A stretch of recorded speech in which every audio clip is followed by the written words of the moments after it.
Find us on Facebook, email us at head2headpinball@gmail.com, or go to our website at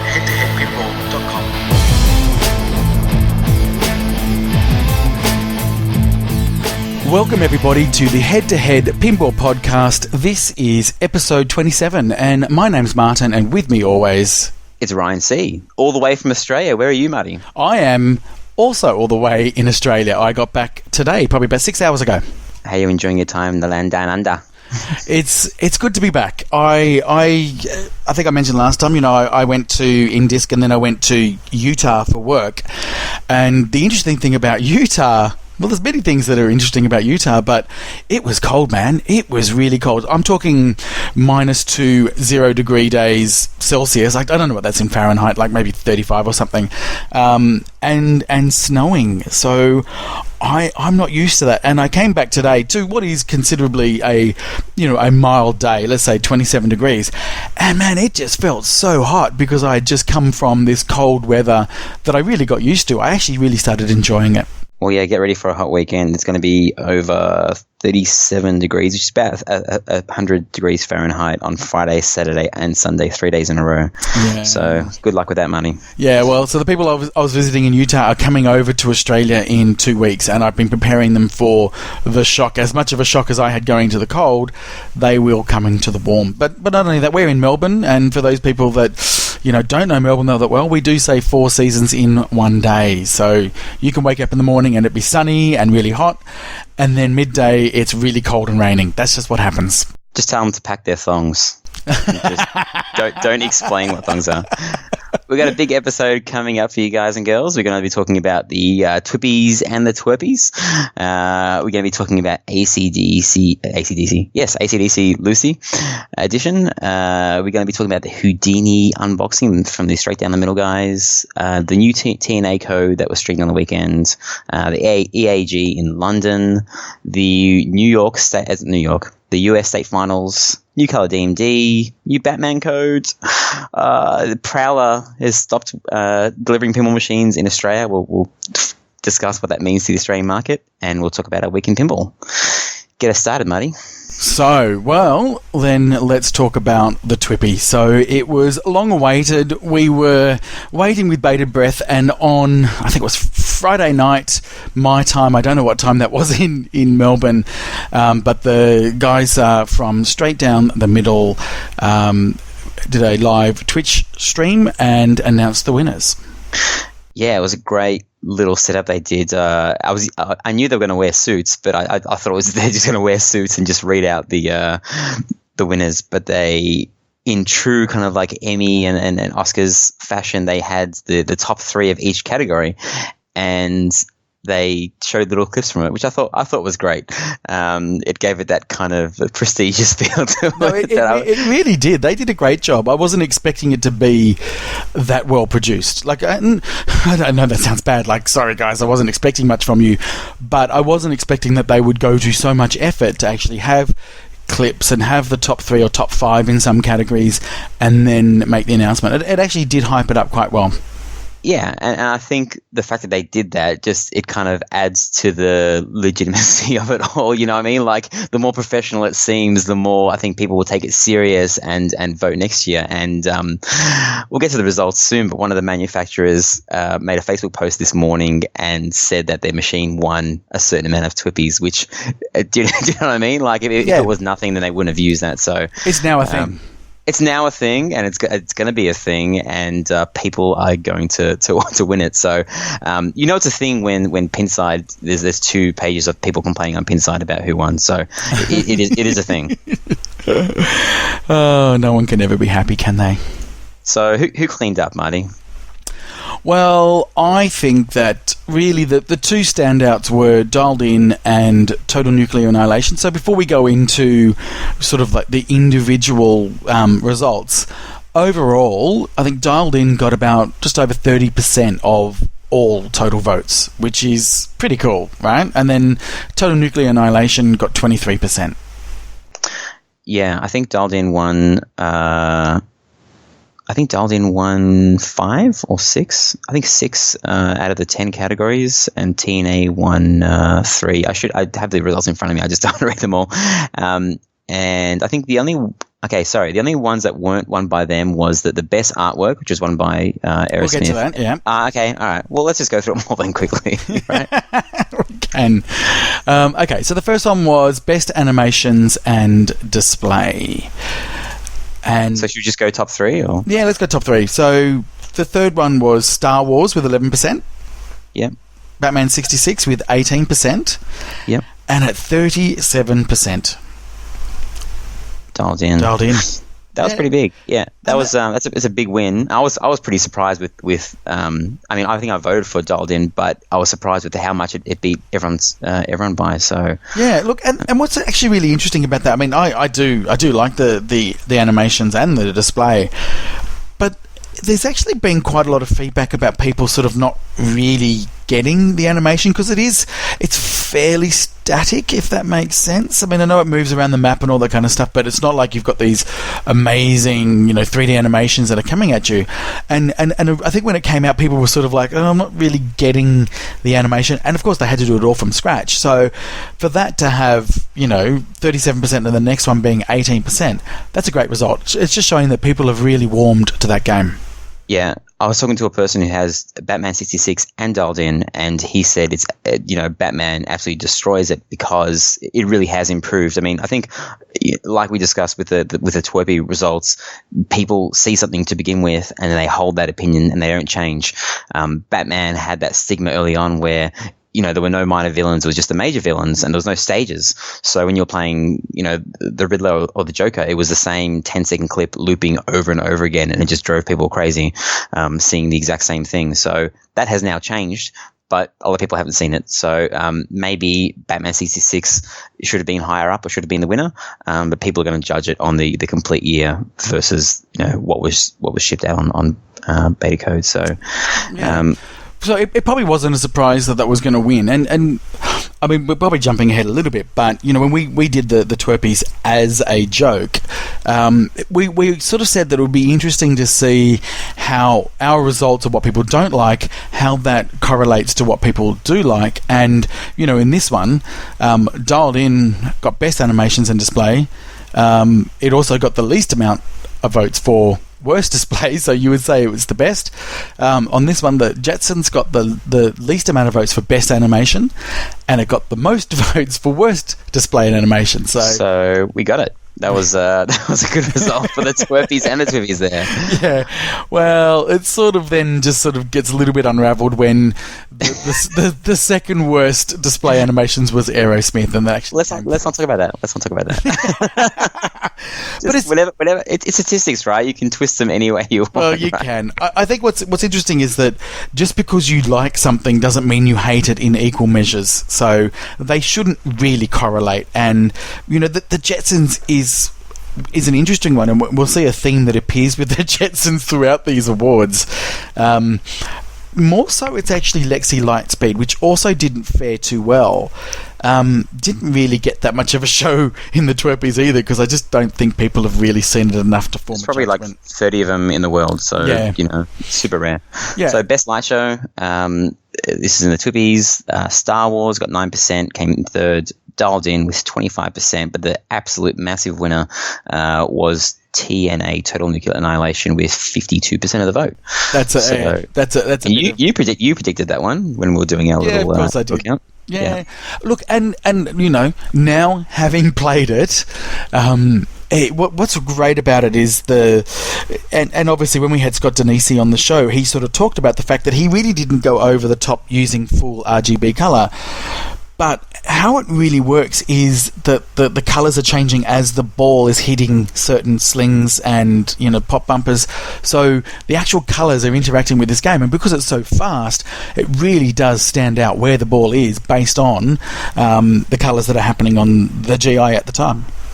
Yeah, and they do have an awesome... I remember I was talking about Dialed In and how it should win because when you shoot the ramp, the lights kind of chase the ball in a really weird way, and I didn't notice it until like kind of 3 weeks in.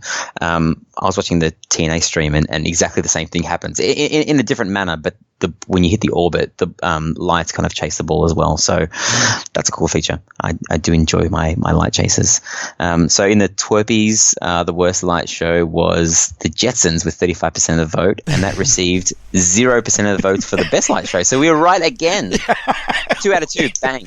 We got that right. Well done. I mean, every other result is just not correlating, but sure, we'll take that one. Can I share this spreadsheet that you made on Pinside? Because this is so professional. I'm looking at Martin's just come off the plane, right? Instead of getting sleep, he's gone and just created this insanely neat spreadsheet side by side, Twerpies versus Twerpies. Did you say no? We'll see how we go. That's a no. I'm going to do it anyway. Yeah, you can do it. Okay. But look, because I as I said, I was on record saying I didn't want to do the twerpies. Yeah. But once we were done it and the ship had sailed, I thought, you know what, I'd just be really interesting to see how they correlate. And for the most part, they do. But when you sort of get into an indifferent territory, it sort of doesn't really matter. Best theme? Can we go through those? Yeah, so best theme. So Batman 66 was the third best with 15%. Well, actually, Dialed In was equal with 15% as well. Total Nuclear Annihilation got 19%, and just pipping it was Star Wars at 21%. This is the one that confuses me the most, because the question was, what is the best theme based off theme alone? As in, you totally ignore how it was integrated. Like, what is the best theme? And maybe it was the fact that the Star Wars movie kind of came out and left a bit of a sour taste in people's mouths. But 21, only beating the nearest one by 2% is the one. If I was going to be sitting there and complaining on Pinside, that would be the one that I think that people didn't vote properly based on the question, because Star Wars should be at least like 80%, like blowing everything away, because there is no other bigger theme or better theme sales-wise, if you want to sell a pinball machine, than Star Wars. Yeah, and I understand. I said Alien. I thought Alien was a better theme, and that's because I think Star Wars is for kids. In the machine, or you mean just Star Wars a theme? The theme. I think it's a kids theme. It is. It is forever a kids theme, and it's it's a kids theme when everyone's name in the show is like a 2-year-old can pronounce it. Poe, BB-8, Ray, Finn. Nothing's hard to say. Yoda. I know. And what's crazy is people complaining about the latest film as adults. It's a kids' film. Come on, move it on. Let's go. Well, they're gonna complain about that, because to them it's not a kids. Anyway, well, it is. So that did that correlate? No, correlate. It really didn't, because according to ours, Alien would have won, followed by Guardians of the Galaxy, then Star Wars. So yeah. I can't believe TNA and Dialed In are up there as a best theme, because well, I mean, I like those two machines, but it just seems weird that people voted for them. So I don't know. Maybe people didn't understand what the question was, but Star Wars still won, so a win is a win. It is absolutely a win. And so the next one was Best Toys and Gimmicks. Number 3 was Batman 66 with the rotating turntable. Yes, rotisserie. Rotisserie, yep. 11% of the vote. Double that with 22% of the vote was Aerosmith with the ball lock mechanism, Jack in the Box, and it's a pretty big win with 38% for Dialed In. And when you think about it, as we kind of mentioned on the show, Dialed In is a toy/gimmick machine. It has the camera, the mobile phone. You can play with your phone, the moving guy, the diverter, the theater with the drones that spin, 5 magnets. It is the definition of like, hey, let's put stuff in there that will catch people's eyes. The big LCD screen. Yeah, absolutely packed full of toys and gimmicks. Well, I don't know whether gimmick is necessarily meant to be a positive, but because I think that it doesn't actually have really any gimmicks. I think that the stuff they put in there actually serves a purpose. Well, it depends. I mean, a lot of people use the word gimmick with a negative tone, but gimmick doesn't necessarily mean a bad thing. It just means something that, Yeah. Well, you can look up the definition. I'm not going to try and define it in a dictionary sense. But I'd say something like, the drones on the right that spin their blades. That's probably a gimmick because you don't actually does nothing. interact with them. Yeah. Yes. Okay. Without Star Wars ended up getting 4%, so it was third last, and that's the one that kind of won our vote by 42%. So and Jetsons came second on ours and came last in the Twippy. So there's a bit of a correlation there as well. Yeah, poor Jetsons. So they've now come in the Twippies. They've come last, second last, and last. And it's between them and Lexi Lightspeed. So go Lexi. So then we have best theme integration. Wow, I am very surprised by this, but Ron Hallett said it the best. Well, let's go through the results first. So third was Batman 66 with 18% of the vote.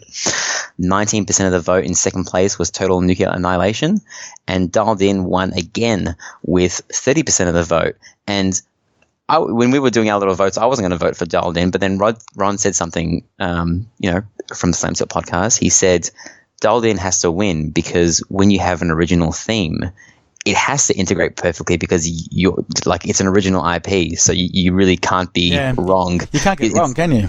You can't, yeah. I mean, I guess you can get it wrong if you try and sell a story and then put these crappy toys on there and stuff, but Dialed In, the two original IPs came first and second. And I guess that proves that people have high expectations for, certain properties. Does that matter for sales and how well the machine does on site? I don't think it does. I think people will still put $1 in Star Wars over Dialed In, regardless of how well the theme is integrated, if you're a new player and didn't know much about pinball. Well, and that's right. So that comes back to, what is it? Pinball plus beer equals dollars, right? Yeah, Star Wars plus beer equals dollars as well. And that's what it is. So yes, Dialed In, and we know it's winning. That and Total Nuclear Annihilation are coming first and second in a lot of these awards. Doesn't necessarily mean that they're selling by the thousands, because they probably really are appealing to the elite pinball player. Yeah, I mean, and that's what I want to kind of discuss overall, but we'll get to that at the end. Just remind me so I'll forget. So the next category was best sound and call-outs. So I guess sound is more of the background stuff, and call-outs is the person telling you what to do. Sure. So two kind of categories mashed into one. Do you want to go through the results for this one? Yeah, so Batman 66 was third at 14%. Dialed In came second with 20%. And clear winner, and my favourite, Total Nuclear Annihilation at 35%. Yeah, I'm surprised Dialed In is there, as much as I love Dialed In. I guess the music is good and the theme is good, but the call-outs would drop it down further than second for me personally. But I guess everyone has different tastes, right? They have improved the call-outs, though. In Dialed In. Have they? Yeah, when they had the latest code, and you are dying. Yeah, that was like one or two different things. but that can actually have a bit of an impact, because otherwise, it was all just a bit sort of soft and in the middle. That sort of gives you a bit of light and shade, and actually made it a bit more exciting. Yeah, I actually. 66 has an insane amount of call-outs in there, and I don't think.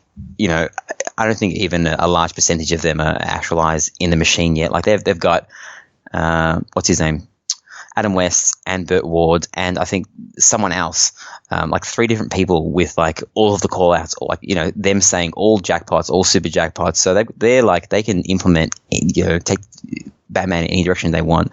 So I think when it's done and dusted, it'd be very interesting to run the Twippies backwards, like do a 2016 Twippies like now, to see, because you could more accurately get a feel of how the what people like now that the code is complete on all these pinball machines. Yeah, fair enough. Yeah, that would be interesting. So maybe Batman 66, but because it got released in 2017, it doesn't get another vote. That's it. It's at 14%. So again, the double threat of Total Nuclear Annihilation and Dialed In 1 and 2 again. Next one was best code and rules. Now, another clear winner on this one. Yeah, I think it's 52%. We just go straight to the winner. 52% was dialed in, and I think a lot of people would agree with that result. Total Nuclear Annihilation was second with 20%, and Star Wars making a comeback, 10% of the vote in thirds, and Batman was fourth. I think most people would possibly agree that right now, at the current code state, Batman is possibly better than Star Wars, but as you said with the Twerpies, people vote based on what the last time they played the machine. They might not have played the updated codes. Okay, so here's the interesting one here, right? Aerosmith, 4% of the vote. Yes.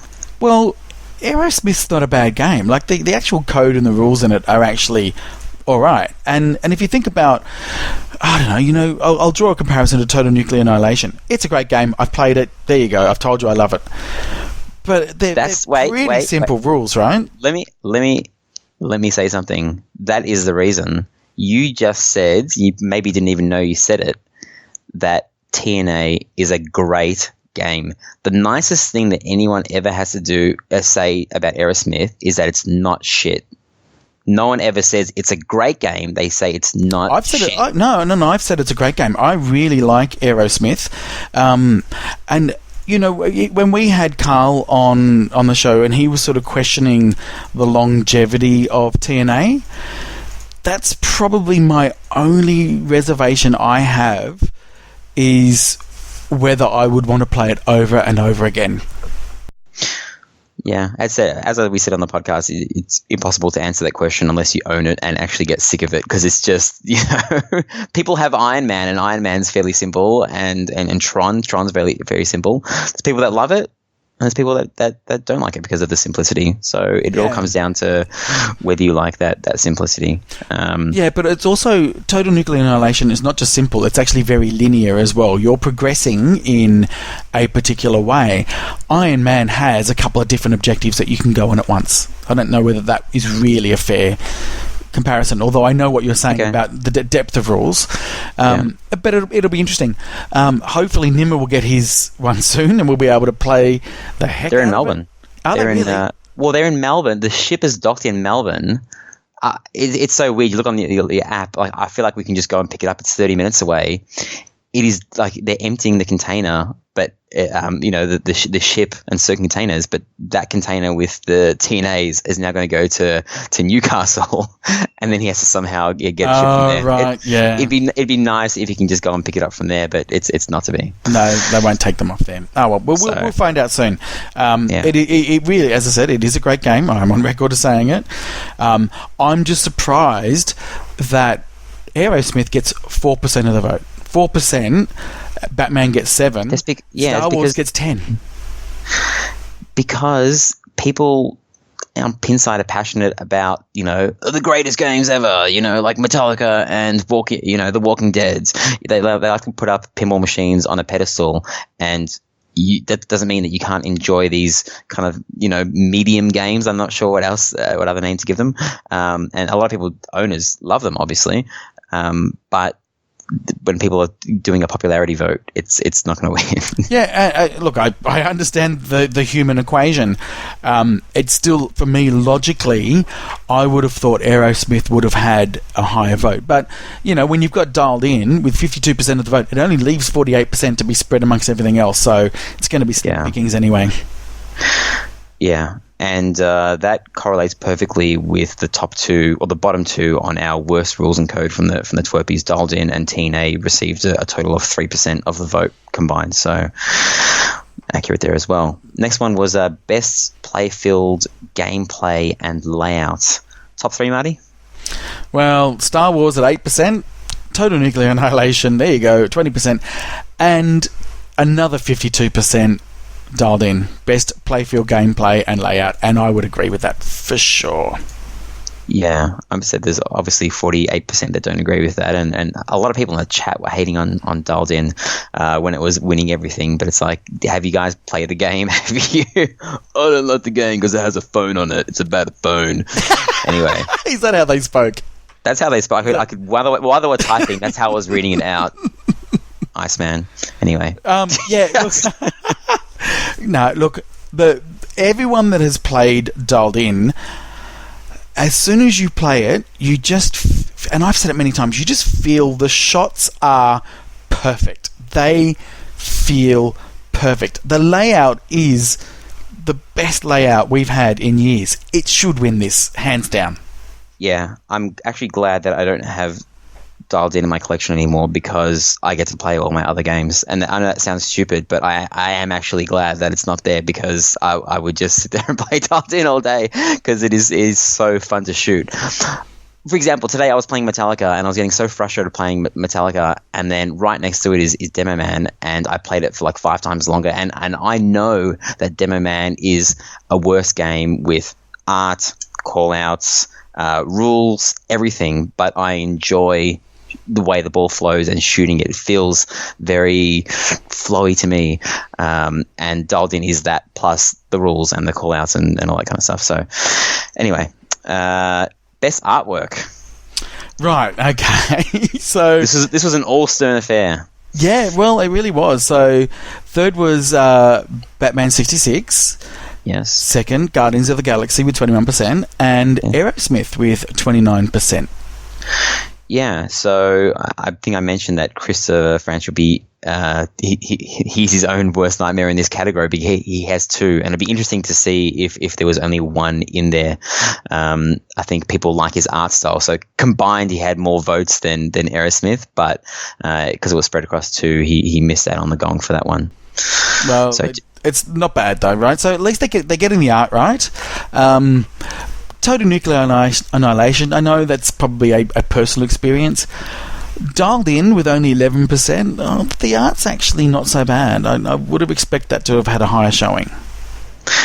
Well, can you compare Dialed In to any of those top 3?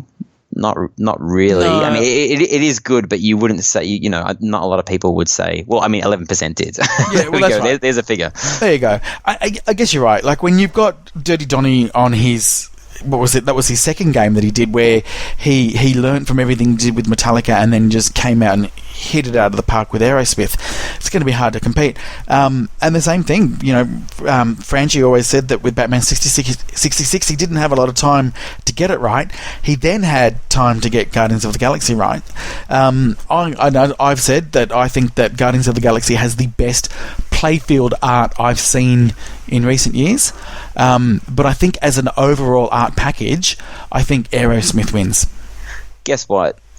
Everyone's seen Aerosmith in the flesh. Guardians of the Galaxy, they literally just started shipping. So that's another factor here. It's not bad, is it? Yeah. So I think it might have won if it was out for longer.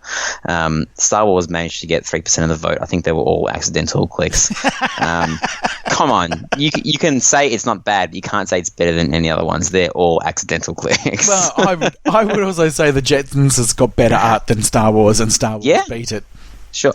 You don't have to feel guilty about saying that Star Wars art is bad, because whoever did it didn't put their name to it. Okay, that's how bad. That proves it, right? Right. Yeah, fair enough. Someone's getting offended, but he doesn't have his name to it, so he can be anonymously not offended, right? Well, so the inverse to that, so with the Twerpies, what had the least amount of votes for worst artwork was Batman 66. Yeah. So Aerosmith had 11% of the vote for that. So there's a lot of people that don't like Aerosmith, but there's a lot of people that really like it. Yeah. But obviously, so Christopher Franchi, you might not have won, but people hate you less than they hate Dirty Donny's art. So. Should we email that to him? Because we emailed it to Scott Denisi that he got the least amount of votes and he enjoyed that email. So let's email to Franchi. Yeah, let's get his email address and let him know he's a winner. We'll send it to him. But then we've got the second biggest award of the Twippies, and that's Game of the Year. The second biggest award? Yeah. Okay. Yes. You idiot. Game of the Year. So the top. Well, should we go through them all quickly? Let's go. I shouldn't have said that. Jetsons 0%. Got no votes. 0% from over 1,000 votes. I guess that means if he's rounding, I wonder if he's rounded down or rounded up. That's less than 5 votes if he's rounded down. It's not good. Okay, Jetsons 0%. Lexi 1%. Alien 3%. Alien probably deserves more, but, because of the whole fiasco. Guardians, 3%. They got a lot to prove. Aerosmith, 3%, very low.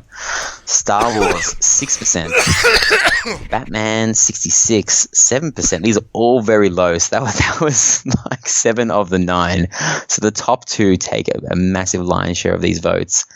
In second place, TNA with 34% of the vote, and Dialed In with 42% of the vote. So Dialed In is the winner of the Twippies Game of the Year Awards. And as we said, they absolutely cleaned up in all departments. What does it mean for sales? Absolutely nothing. Maybe more people will take notice and say, "Hey, I've written this game off early, and I'll give it a go." I don't know.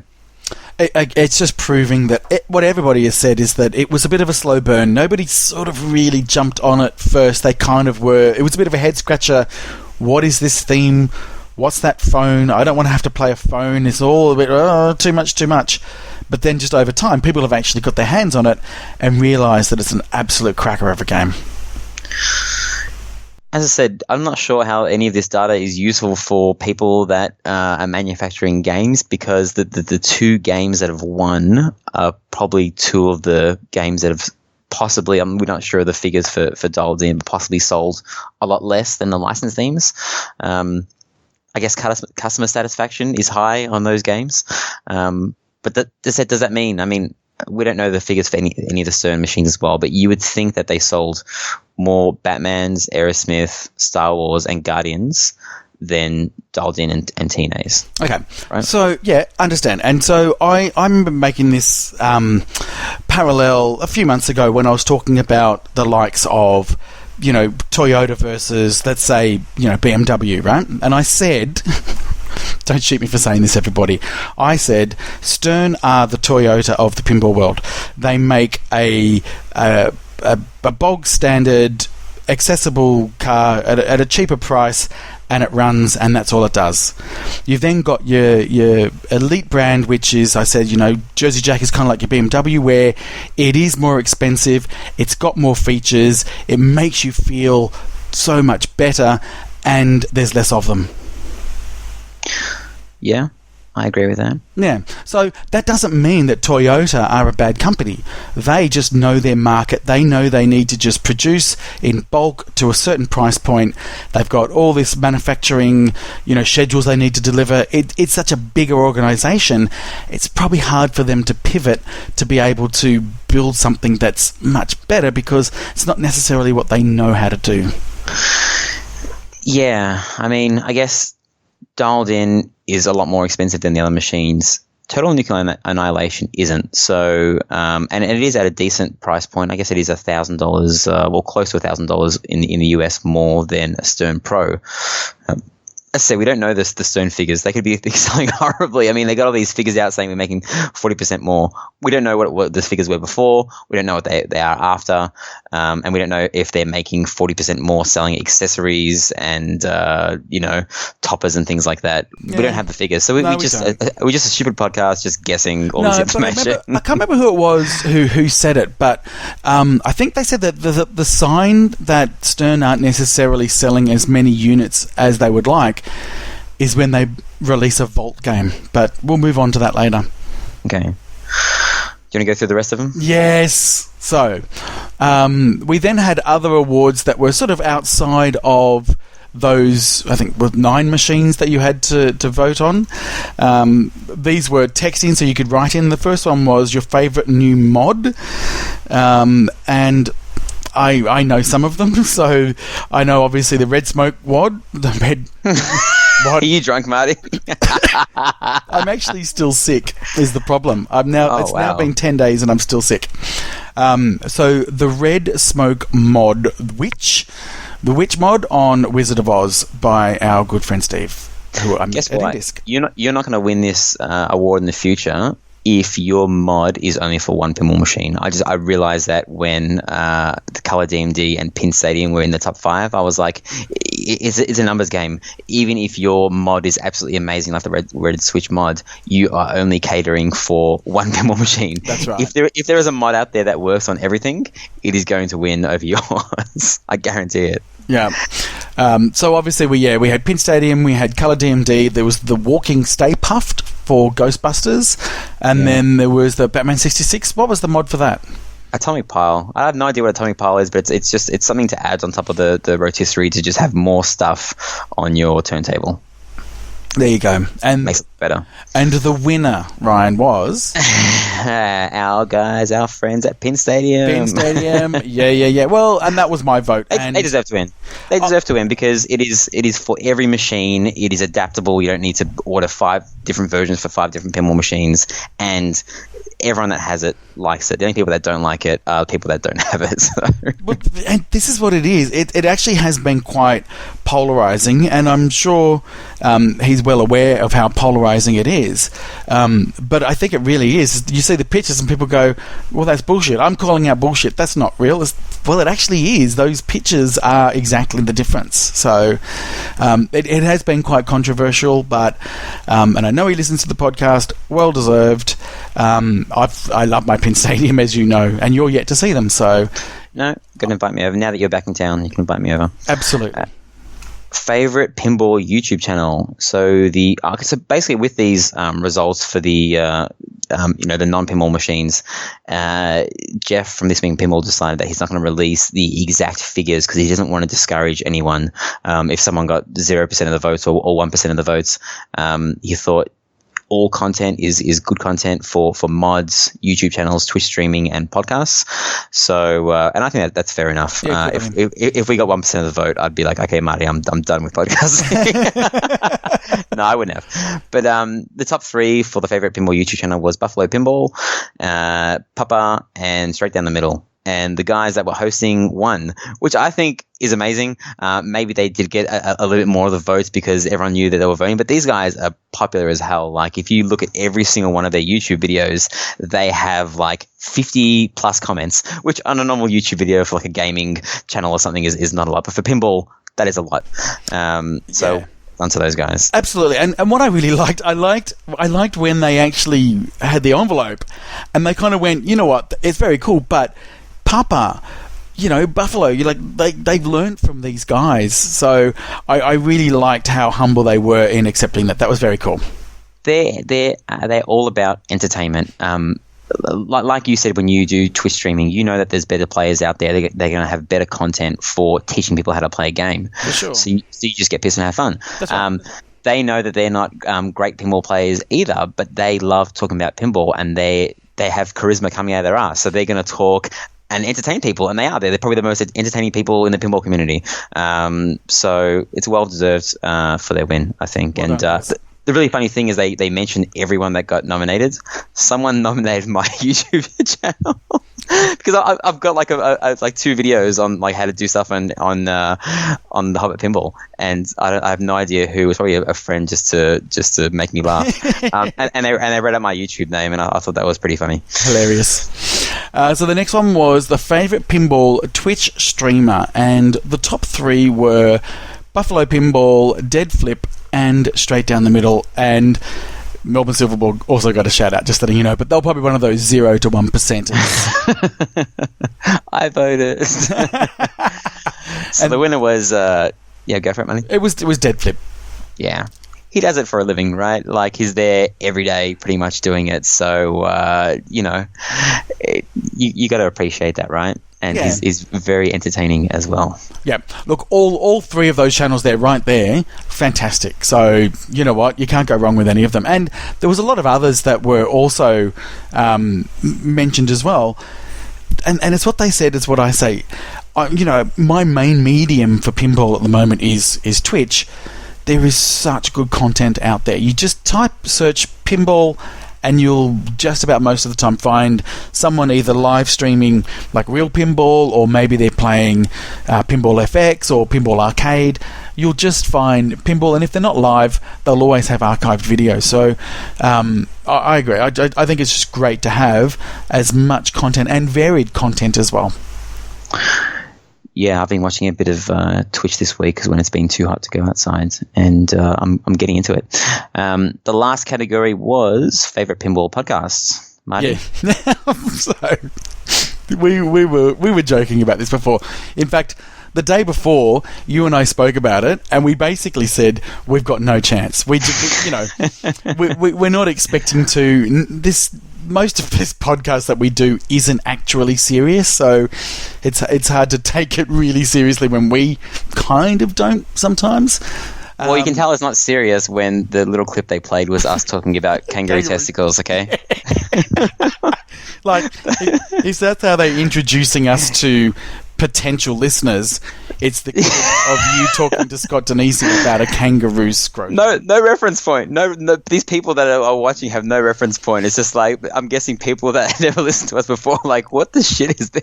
I know. So anyway, so the top three were Buffalo Pinball, Brody Even Talk Pinball, Head2Head Pinball Podcast. Oh, you guys, thank you. And Canada's Pinball Podcast. And the winner was... Well, just a quick one. Buffalo Pinball came, in the top three for three different categories. That's a massive... yeah. All they need to do now is start producing mods, and they can, beat top three. So the winner was our good mate Canada's Pinball Podcast, and I think you might not agree with everything that he says, and he does delete a lot of his podcasts because he goes off the rails. But like Dead Flip, he is the guy out there that produces the most pinball podcasts, and we did 23 in that past year. He probably did like 100 plus, 3 times a week. So this guy is obsessed with pinball podcasts, and he does, break news. As soon as there's a news item, he's there podcasting it. So well done to him. We will see you next year. Yeah, absolutely well done. And I'm just going to back that up as well. He does put a lot of effort into his podcasts, and not just because of the quantity, but you've got to take time out of your life to be able to do these. And I've been on record many times saying, love him or hate him, he forces you to have an opinion.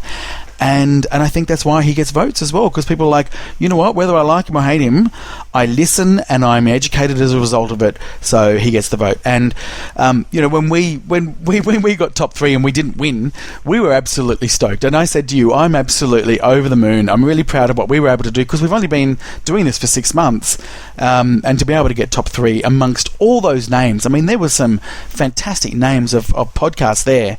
Do you know what it proves, Marty? What's that? It proves that asking for votes works, because the top three there, Buffalo, us, and Canada, we all asked our listeners to vote, and Slam Tilt should have 100% been in there, 100%, going by how many listeners they have and the following they have. But they were absent that entire December. They were on hiatus. So I think they should have been in there. But if ask and you shall receive, Jeff Teolis. At the end of the day, it doesn't matter. You just listen to these podcasts. There's so many of them. They're all great, and because they're all so varied, you'll find something that you'll be able to connect to. Not everyone's going to love what we do. In fact, we've had some emails and messages saying people don't like what we do. I couldn't give a fuck. I'm just doing what I like. If people like what we do, that's fantastic. Love it. Yeah. There's actually a couple of them there that I haven't listened to, and that is a great opportunity for me to know all of them out there that people voted for and listen to them. But I'm maxed out on Pinball Podcasts, and I'm afraid that I'll like one more than another, and I can't bump one off the list. So yeah, that was great. Thanks to Jeff. Thanks to Greg and Zach from Straight Down the Middle. That was 45 minutes of podcast content right there. Well, all about pinball. But it's great, and I'm so pleased that this is now a thing, and every year I reckon it'll just get bigger and better. So well done for Jeff for putting that on. And just in case we don't mention it, thisweekinpinball.com. Please go to thisweekinpinball.com. He runs an amazing website, and it's where most of us get a lot of our material from. Well, the stuff that we forget anyway, it's always there. Yeah, well, I mean, I think I mentioned it before, This Week in Pinball posts after we do our podcast. So every once in a while, I think I've done like twice, I email him because on a small news week and say, hey, like, has anything else happened in pinball? Because I've got nothing here. But we actually, all of these news articles like this week, they're all from our own research. So, okay. So next up, the second I think the second Houdini is now out in the wild. Zach from Straight Down in the Middle went and picked one up, and I don't usually watch unboxing videos because I find them incredibly boring because I know usually what's inside the box, especially like a Stern pinball machine. They're all packed the same, and I've already seen the final product. But this is new because this is a new company, so I'm always interested to see what differences certain companies have in their machine. And it's pretty, man. It's a pretty machine. The only major difference I saw, obviously, the back box.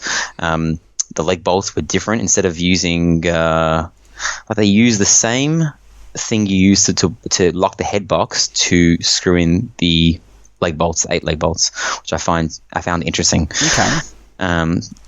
What else have they got?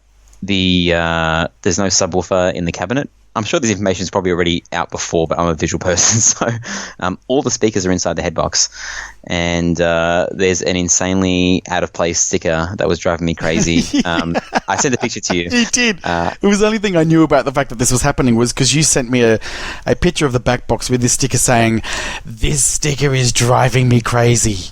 Because it made an appearance halfway through the video, and then the rest of the video, I have no idea what happened because I just looked at that sticker the entire time, and it was so out of place.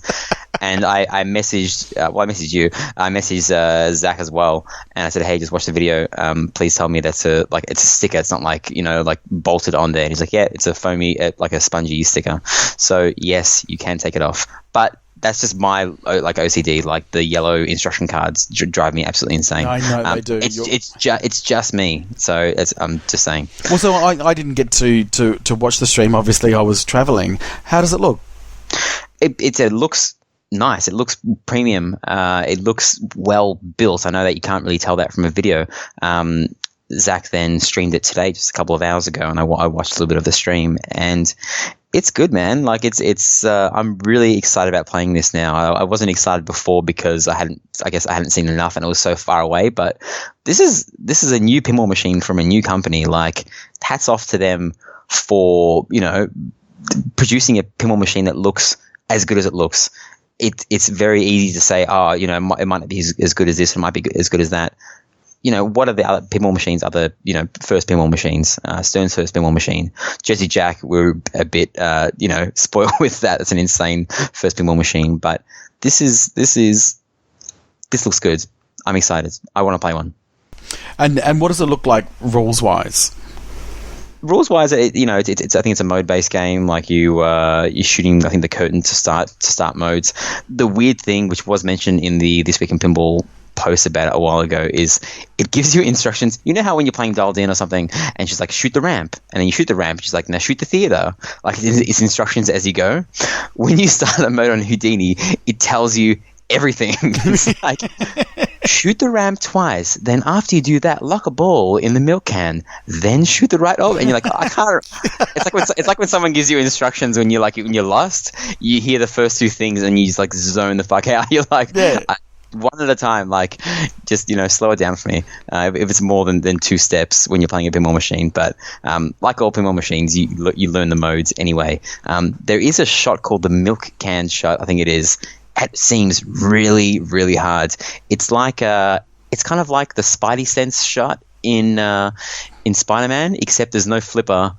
Actually, no. Okay, it's like Pirates of the Caribbean, the Stern one. Do you know that shot on the left, the super skill shot? There's just like a weird little loop thing on the left.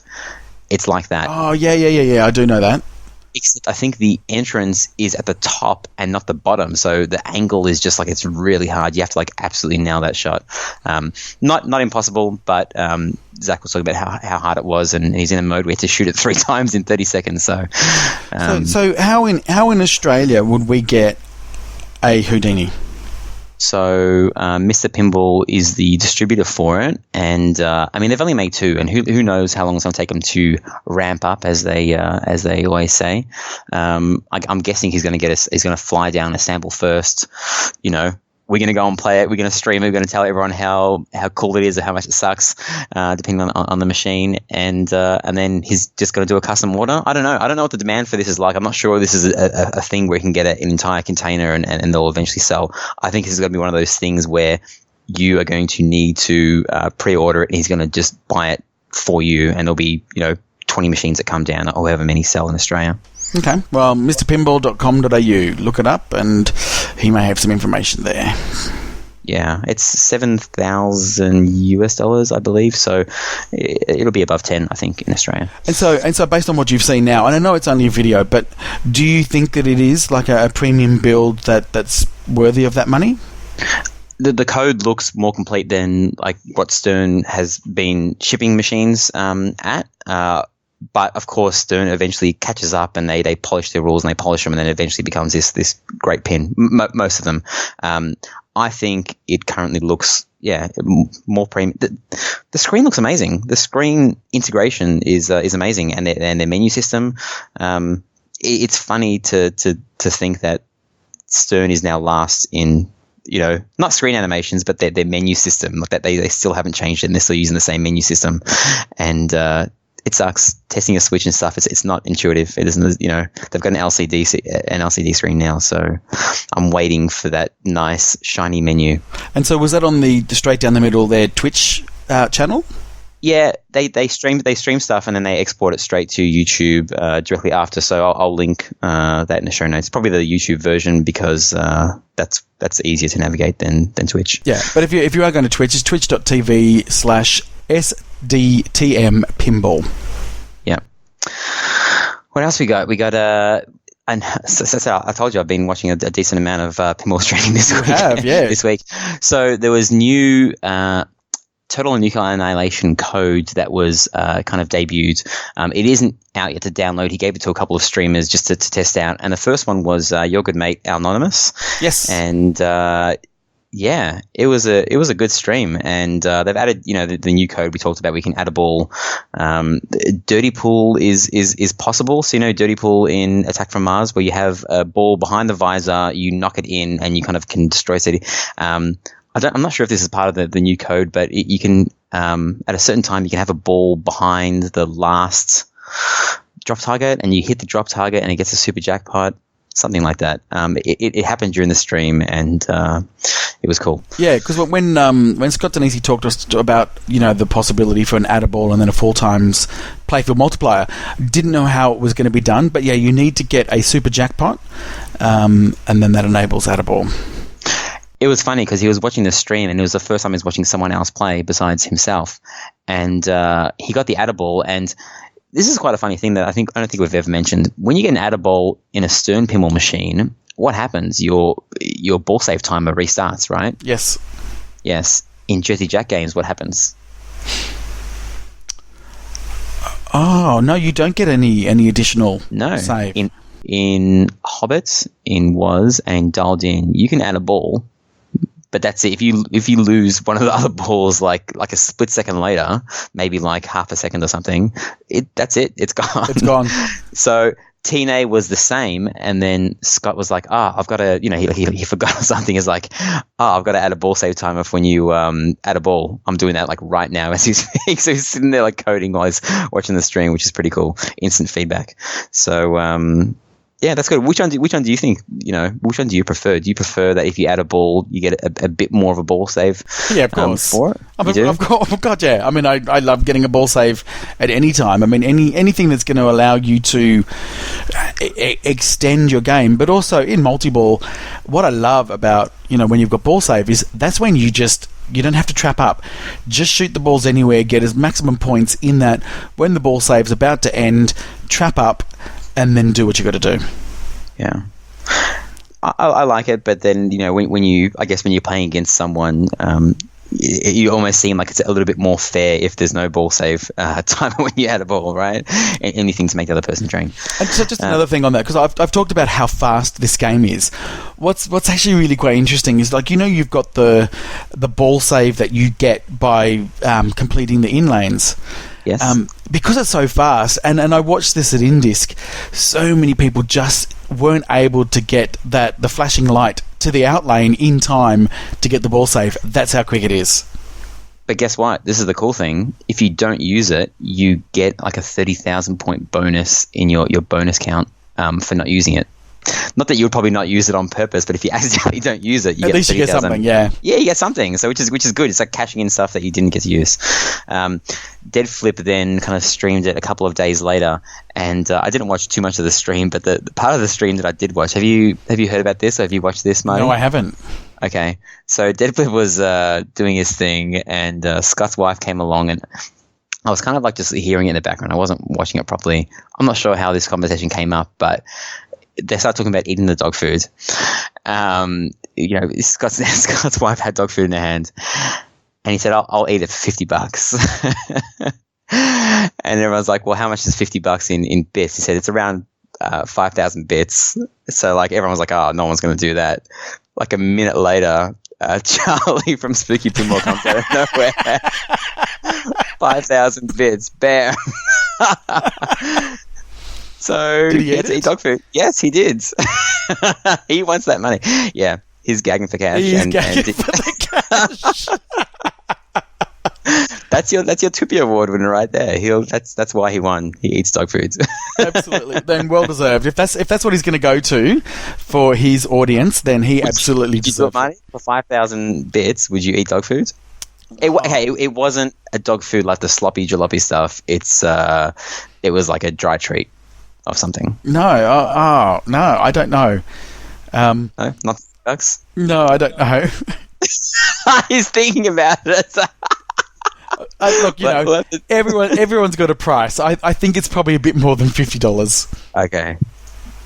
Classy money. All right. I've got some more news here, but I have nothing to say about it. There was the EAG festival kind of on the weekend we talked about, and Dutch Pinball was there.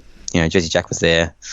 Super duper exciting stuff. I haven't read anything else besides the fact that they were there, so but I still put it in the show notes. Well, I do know that something was announced at EAG.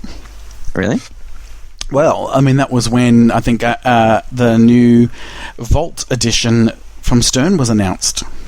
Okay. Yeah. It was kind of kept a secret until the day before. People just started talking on Pinside saying, I just heard that the Lucy edition is being rerun again. And I kind of didn't believe it because I thought when they said they're done, they're done. But in true kind of Stern fashion, the next day, yes, the Lucy edition was announced to be happening again. And it's one of those same deals as the original one, like, it's not ready now. We don't even have the right pictures. We haven't even built one yet.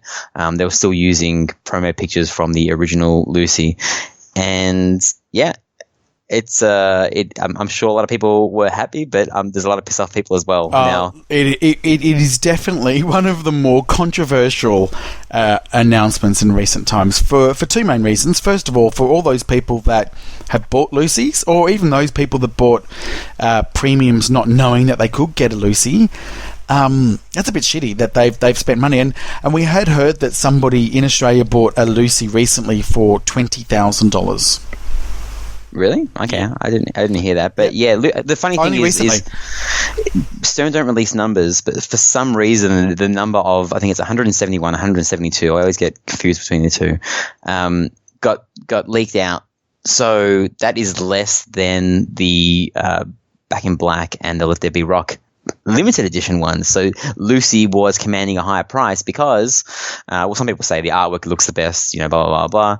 But I guess mainly because of the rarity. Now, if 1,000 people want this pinball machine, they're going to make 1,000 of them. I doubt they'll sell that many, but this is now going to push Lucy up to a higher number than the limited editions, which I guess is fair for the people that have limited editions that felt a bit ripped off by that. But the other people that were, I guess, a bit pissed off were people that think that AC/DC Lucy Edition is a sexist pinball machine and doesn't portray women in the best light.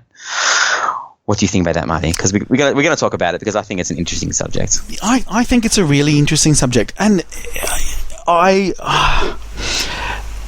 do you know what? I've been thinking about it, and I've seen a lot of comments since. And it's a bit of a cop-out, really is. It's really hard for me to comment on this as a male, because we're seeing it from the lens of a male, where we've sort of been in control of these images for so many years. So a lot of people sort of go, oh, I don't understand why you're getting all so worked up about it. It's just a woman on a pinball machine. Yeah, but that's because we're guys, and we look at it from a guy's perspective. From a woman's perspective, they're looking at it going, oh my God, not another one of these things where it's making somebody look attractive by practically having their boobs falling out of their top, or, in this particular thing, having her on the side art in particular, pretty much crawling over the side in a very, I'll say, provocative position. And it is a sexualized machine. There is no doubt about it. So yeah, it is going to be controversial. And what's really interesting then is, people sort of start bringing up these straw man arguments. They go, oh, well, that means you'll never be able to remake this machine from, Paragon, I think they use as an example, where there's a scantily clad woman on it. Well, they're not remaking them. That's, I think, the difference is, like, Stern have actually chosen to go back and reproduce this in the current climate, which they probably shouldn't have done, I think. Really? Well, I don't know. It's hard to... But I also feel that there are other actual pinball machines that people... And somebody actually gave this really good example. They said that they've never been able to play a Metallica game. Do you know why they've never been able to play a Metallica game? Because they're religious, and yes. Correct. Yeah. So does that mean that collectively we all should now have a problem with Metallica machines? Because there's somebody that's offended by it. Yeah, this is what I struggle the most, and I tried my hardest when I was kind of like reading about all this stuff to put myself in a woman's shoes, or anyone who's, I guess, offended by this. And as I said, I tried my hardest, but I always feel like if you get offended by something, then not you should be offended by something else, but then everyone has the right to be offended by anything, like you just brought up with the whole religious thing. And I asked my wife, I said, do you think this pinball machine is sexist? And she said, yeah, sure, it's sexist, but it wouldn't stop me from playing it. It takes a lot more to offend me than a woman, a cartoon especially.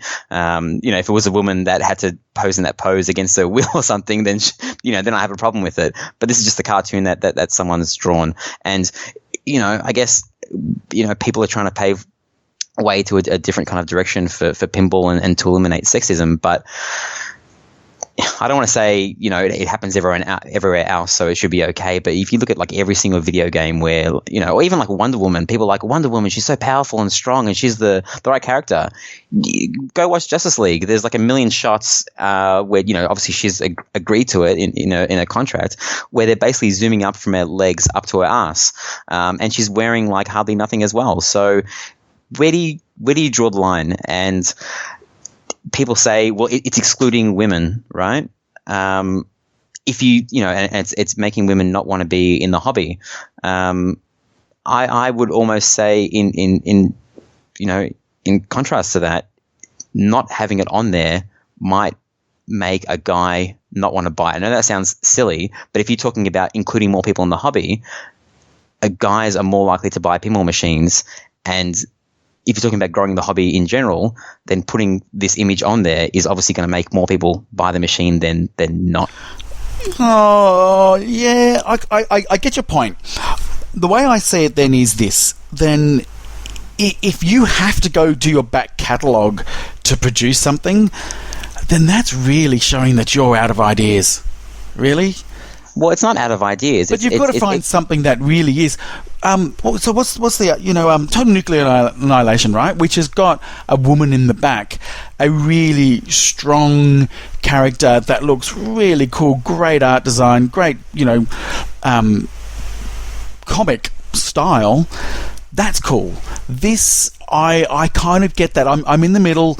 I'm not particularly loving it. I'm actually more offended by the fact that there's people that have paid good money for this machine, and all of a sudden this is coming out.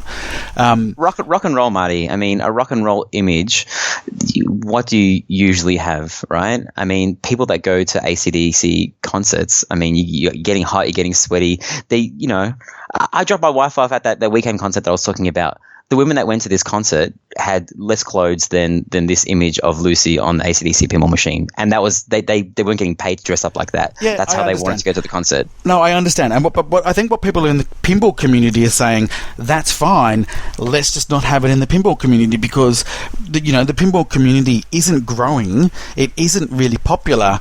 We need more people in it. Don't do it at the exclusion of a minority, or in this, you would say a minority in the pinball community, because there's females and there are males. There's spectrums, right? There's varying degrees of what people should be offended by or not. I don't know. Look, there's other machines. I was trying to think back on other machines that you wouldn't be able to remake, and there's things like, I think it's High Roller Casino, where they've tried to sexualize the call-outs of that. But even something like Big Buck Hunter, right? Right there, Big Buck Hunter. Well, that's about hunting animals, right? So there's going to be a lot of people that are going to find that offensive, as they would the arcade game. Like I can't bring a Big Buck Hunter, not that I would, into my house, because my children would find it really disturbing.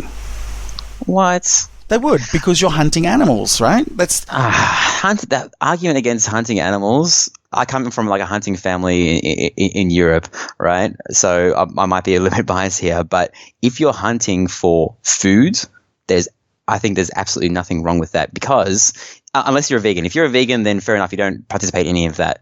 But it's like the whole Star Wars argument. People are like, oh, Luke's drinking alien milk. It's disgusting. What do you think you drink when you drink milk every day? You drink another species' breast milk for their baby. Are you dumb? Yeah, right? But what's people? But there's a lot of people that are hunting not for food, but to have a trophy up on the wall, right? So how do you know? How do you know with Big Buck Hunter that they're actually shooting these animals for food? How do you know that Lucy isn't like an an amazing woman that is doing it? You're just guessing, and that's the weird thing as well, right? People are like, Elvira is okay because she's using her sexuality as a joke and to empower herself. How do you, when you have to draw that line yourself, you're probably spending, I think, too much time overanalyzing it. And if you say one's okay and one isn't, that's the part that I get confused about.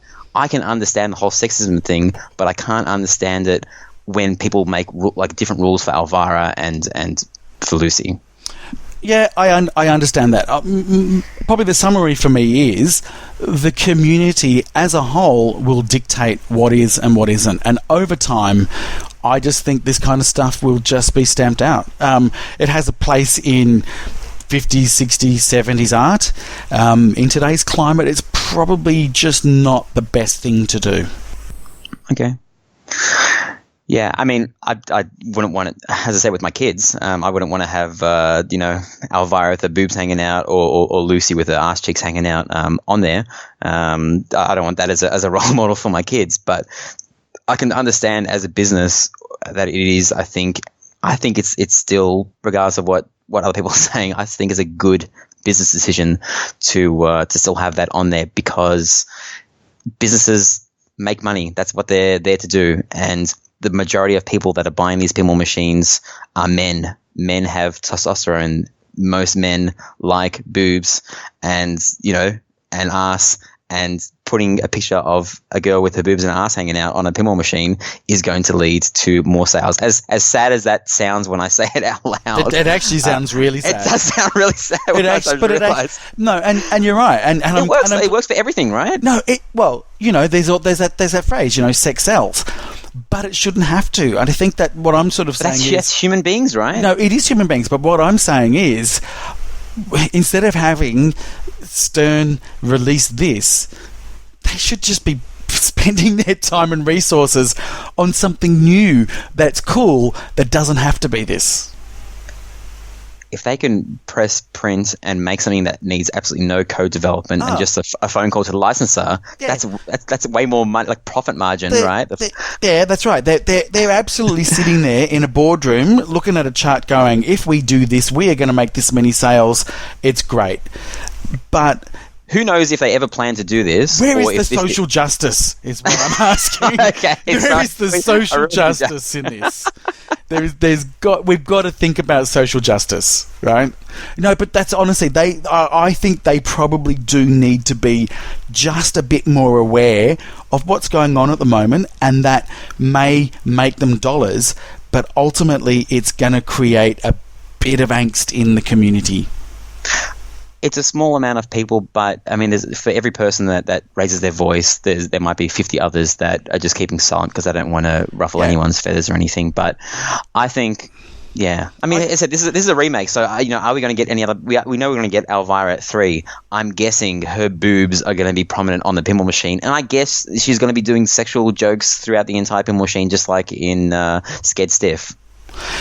And I think you sort of hit on it before about, the thoughts on Elvira is that she is a powerful woman and it's all tongue-in-cheek, and she's actually using her sexuality to actually make fun of people that find that stuff appealing, right? The difference with Lucy is she hasn't got a voice. She's just a cartoon on a pinball machine that actually was made for the pinball machine. I don't think she was actually part of ACDC. They made it for the pinball machine. Kind of. Yeah. They gave her a name, but there was some art that was found for a promo poster in like 1978 or something that apparently was based off, and they look extremely similar. But Gary Stern said it's a new kind of a new person in an interview. So it is new, but apparently it is based off some artwork. It's based off something that someone else did. So take it for what it is. That's our thoughts on Lucy. Yeah, look, it's just an interesting thing where, as I said, it's going to cause a lot of problems. The biggest issue I've got here is, and it just comes back to forums and Facebook pages where it just gets really personal, where somebody tries to put a view forward and, let's say it's a woman saying why it's sexist, and then people absolutely attacking, and then somebody saying why it's not sexist, and then somebody absolutely attacking. It's really hard for people to really find common ground.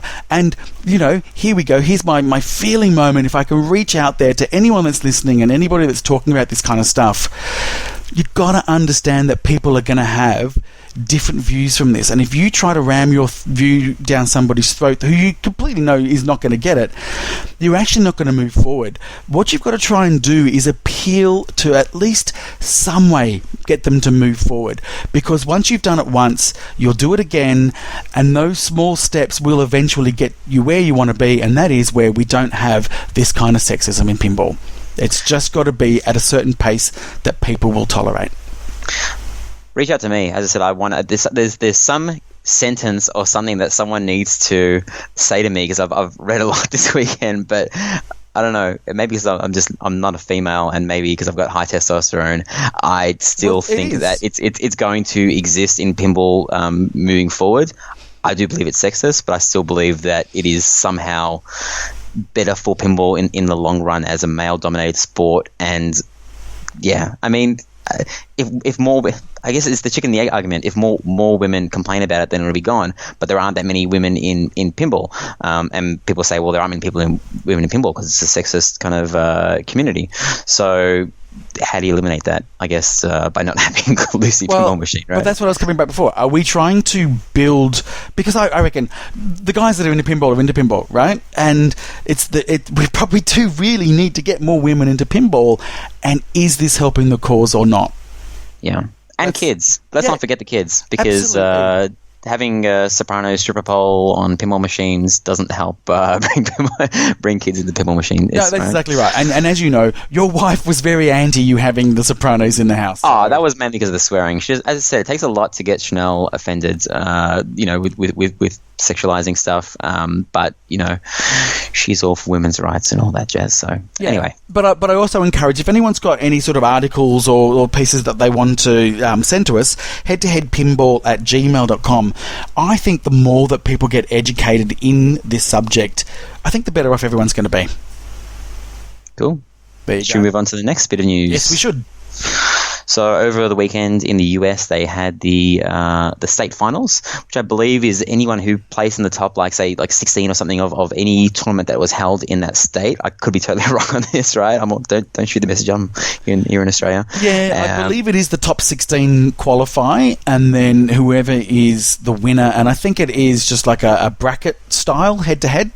Yeah. The winner then qualifies for the championships. Yeah, and I watched a bit of those streams as well. Yeah, I watched. I was actually changing from Dead Flip, who was at the New York. Was it the New York? No. So the Chicago, Illinois area championship and IE Pinball. And it was funny because the IE Pinball setup was like this insanely professional setup, and Dead Flip kind of didn't, Jack didn't come kind of prepared. And he didn't want to annoy these people, right? So he was kind of like filming from far away. But he was filming like inside Lyman Sheets' house with like Keith Elwin and Josh Sharper. So I was kind of changing between the two, and it was some good footage. Every time I watched Keith Elwin play, he lost, but he ended up winning the entire thing. So I kept on changing to IE Pinball so I wouldn't jinx him, because I was his jinx. I watched him lose on Demo Man, on everything. Yeah, I did watch a bit of the IE Pinball stream. So they were doing the California State Championships, and Carl D'Angelo won. So well done, Carl. And he actually beat Jim Belsito in the finals. So good mates. Good to see. I think we've still got a few more results to come through, but the top 10 seed at the moment looks like you've got Raymond Davidson, who won in Washington, Keith Elwin won in Illinois, Trent Augenstein, he won in North Carolina, we talked about Carl D'Angelo for California, Chris Stevens, Pennsylvania, Adam Becker, Ontario, Colin McAlpine from Texas, Tim Sexton. Isn't Ontario in Canada? No, there's also I think there's an Ontario in the US as well. Okay. Tim Sexton, so Tim Balls for Connecticut, Alberto Santana for New Jersey, and Adam Lefkoff beat Escher Lefkoff. Sorry, Escher. Wow. Beaten by your dad, Adam. Come on, man.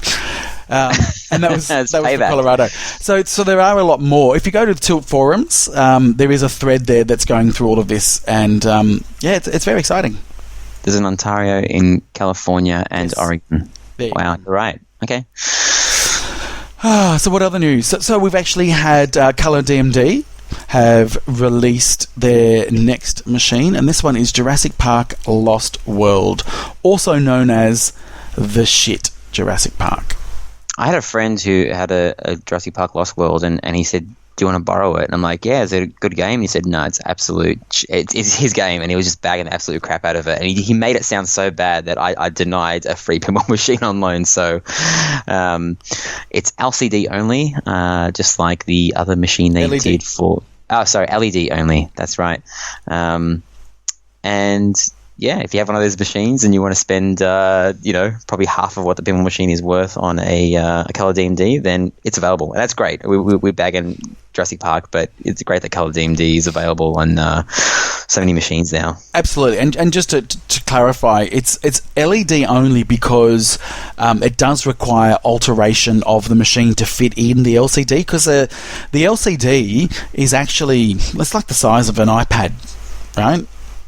So you've actually you're only seeing a small portion of it, like the bottom half of it. So it actually has to fit this iPad sort of in your back box. So it's not going to fit all machines. So Data East, for example, I can't get it for the other Jurassic Park because it just won't fit in a Data East machine. So they only do LED. Yeah. I'm guessing it's because in China, where they're being made, you can't buy custom. It probably costs more to buy a custom LCD screen of that size, because it would be specifically made for color DMD, where what they're buying is probably an off-the-shelf LCD screen, which they make a custom bracket for, which would cost a lot less, probably 3 times less, or that's just a figure I pull out my ass. But I've been playing Walking Dead on the weekend, and I've decided that as good as the color DMD looks for it, if any pinball machine deserves to, it looks good in red, it's The Walking Dead, because it's just all blood. Half the LEDs in the GI are red. It's a blood-themed pinball machine. So I think I'd rather see the guys all in red than in bright yellow, cyan t-shirts. If you do install it, can you just make it all red, or does it only stay color? The reason why I'm asking is whether you can put it in, see whether you like the color, and then just change it back to red if you don't. Well, why would I do that when the DMD is red anyway? People did that for Star Trek while they were waiting. They installed it and they put it to white, and it looks awesome. But if the DMD is red anyway, and people did it they do it for Ghostbusters, they make it all green. But if the DMD is red, why would you put a color DMD which costs $400 or 600 something Australian dollars, and then change it back to red? Because you've got a color DMD, so you could move it from another machine into it, couldn't you?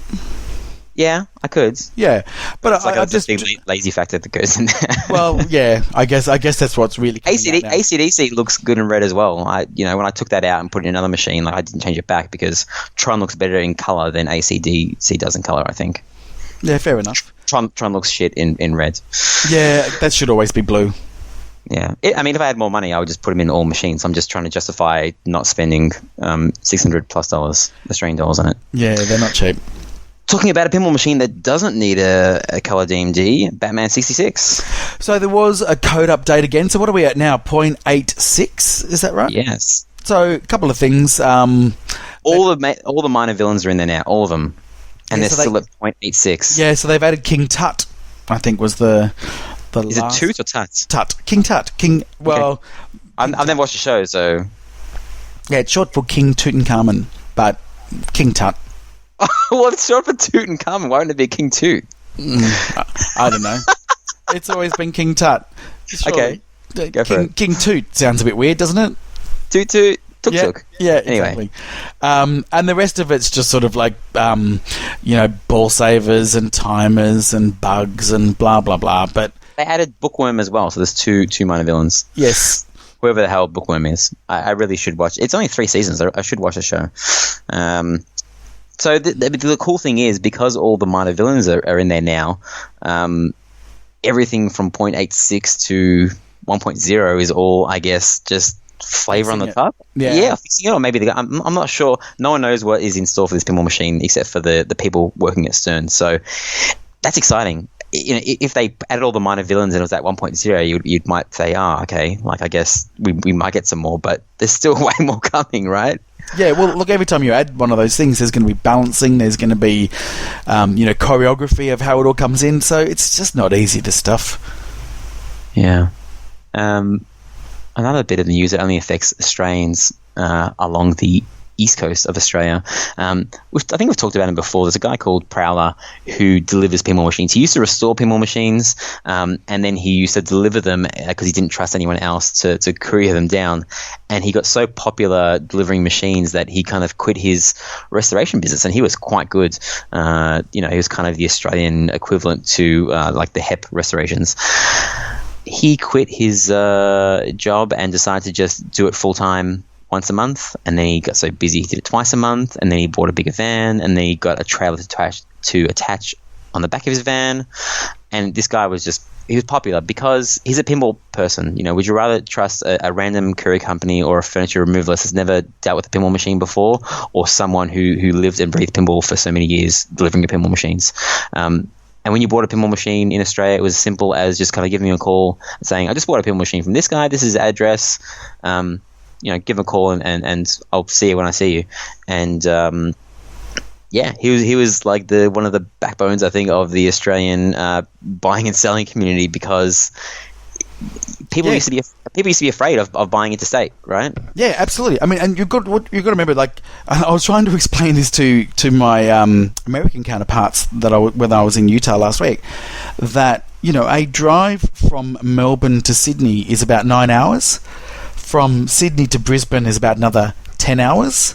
Yeah. And so he would just do that trip twice a month. So all you had to do was just buy a machine, fill in his schedule, and you'd have a machine. So that Game of Thrones that I've got, the Game of Thrones Pro, that was delivered by Prowler, and it was just so easy. He said, I'm going to be here at that time, be there, and I'll deliver your machine. And he did, and it was great.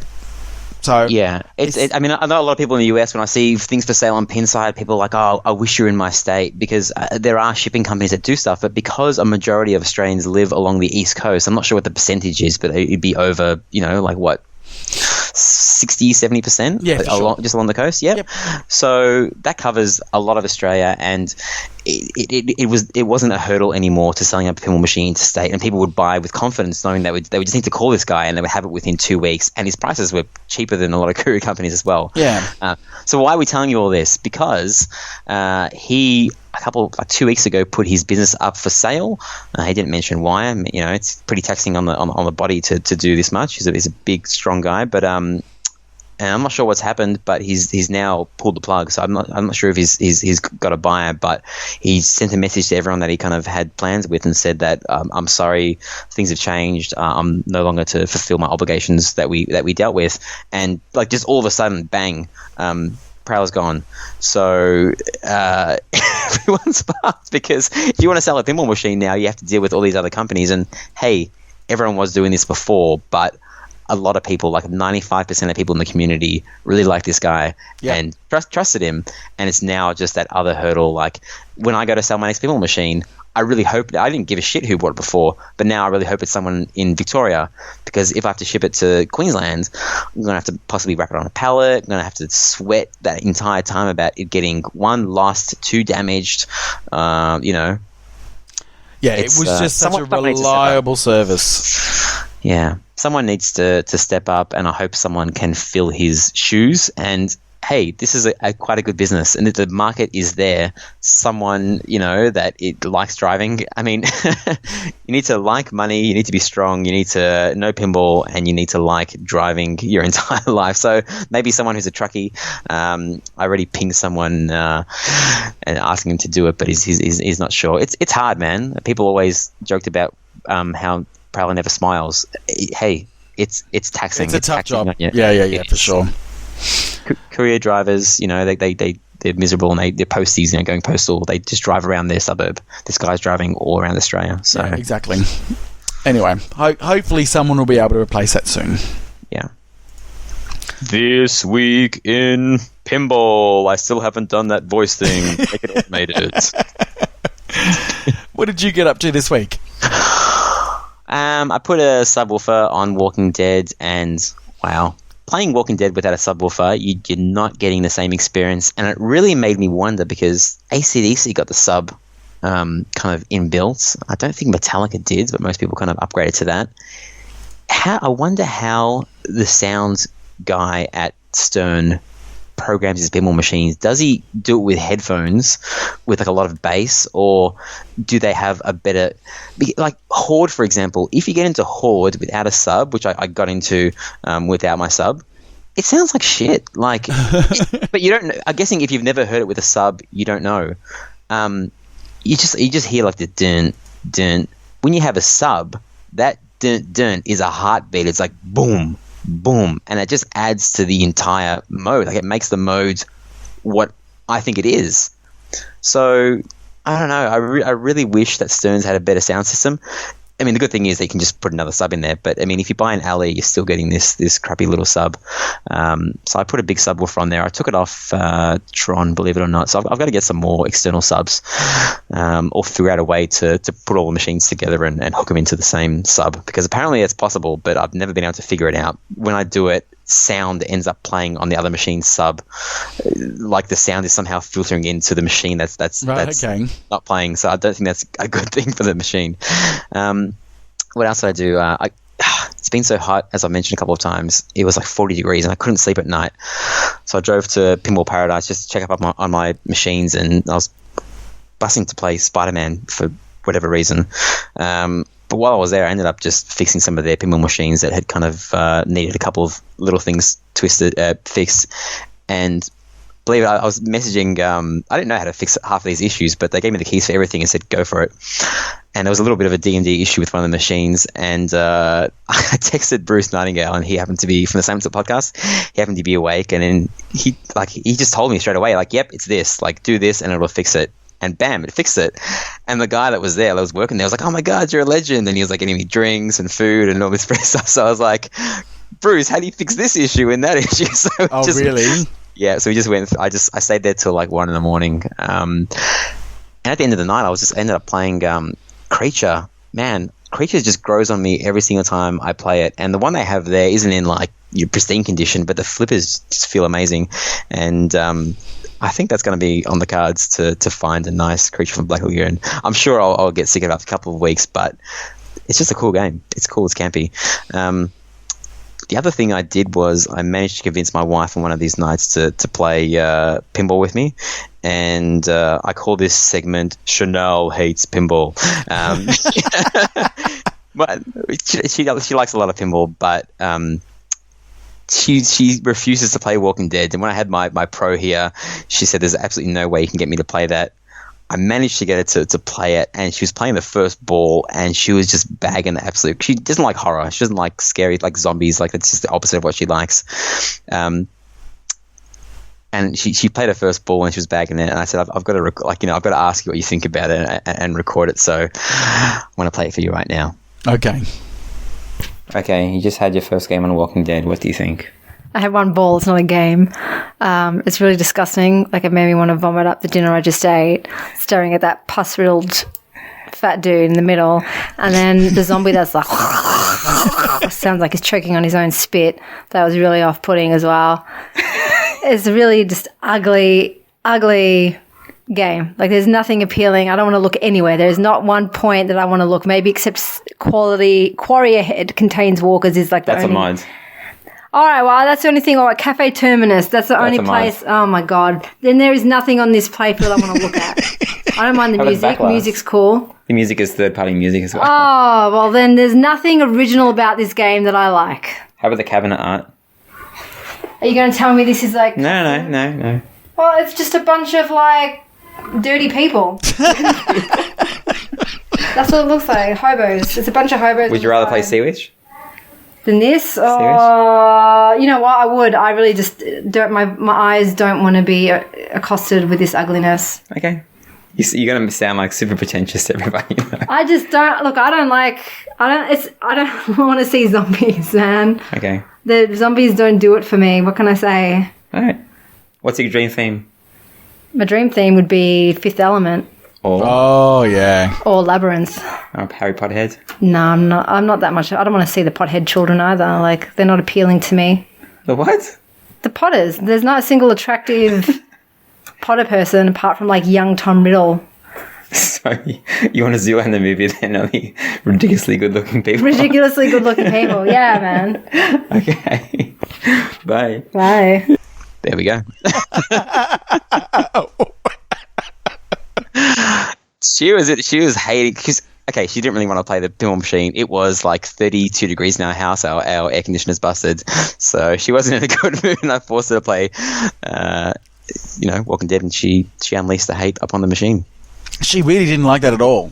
She's not a pinball person, so all the stuff that I like about Walking Dead, she has no connection to it. So that's just her as an outsider, as someone who's not into pinball. And hey, it is an ugly pinball machine, okay? Yeah, but if you were into The Walking Dead, then you'd absolutely be fine with it because that's what the show's about. She obviously doesn't watch the show either. I think she watched the first season with me, and then she said she just, she has really vivid, nightmares about certain things. She doesn't watch Game of Thrones with me anymore. And then I showed her the Martell scene where he got his eyes gouged out. Spoiler alert. Sure. Like, she wasn't watching like for 2 seasons previous, and I showed her that, and she said she couldn't like sleep properly for a week. So yeah, she's not the kind of person to show horror to. Alice Cooper, Nightmare Castle is definitely not going to be in the house. No, I can't see that getting in your house. No. So this week I was at the park with my daughters, and I got a message from a friend saying, "Hey, there's a really cheap pin on Gumtree. You should check it out," because it was in Melbourne and he wasn't in Melbourne. And I clicked on the link, It was a $1,500 Last Action Hero. I'm not really interested in buying Last Action Hero, but in Australian dollars, that's about half of what they usually go for. That's a good machine for those dollars. Yeah. So I checked the Gumtree, like how many times it's being viewed, and it was 60 views, and I was like, it's gone. Like there's no way that lasts more than 5 minutes. And then someone else messaged me a couple of hours later, and I was still with my kids. It was a full day with my kids alone. And I was like, geez, I'm just going to ring this guy for shits and giggles. The kids were having lunch at the park. You know, I had a bit of time for myself. And I called him up. Now, I still have an automatic call recorder on my phone from the time that I interviewed Time Bandit because it's handy. If I can't hear someone, I can listen back to something. I keep on forgetting that it's installed.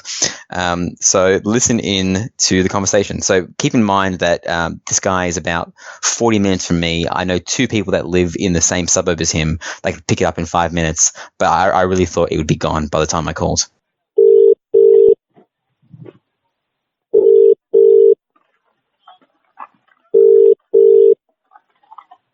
Hello. Just so you're ad on Gumtree for the pinball machine. Is it still available or? Yeah. Yeah. Is it working or is it a bit of a project? Yeah. It is working? Yeah. Okay. Okay. So how much was it? It was 100, 1,000 and 1,500. Hello. Where do you live, buddy? I'm in Bourne. I've got a mate who's around your size, about 20 minutes away. I'll give him a call because I thought it might be gone by now. I'll give him a call and see if he can come pick it up tonight. If you want it tonight, you have to put another $1,000 on it. Have to put another $1,000 on it? Yeah. Why is that? Because I'm enjoying the tennis. It's 40 degrees and I've had 150 calls tonight for the pinball machine. Yeah. It's worth a shitload more than what I want to pay for it. So if you want it tonight, give me $2,500 and it's yours. I don't want it that much, mate. Okay, then. Okay, mate. See ya. Bye. Bye. And that was it.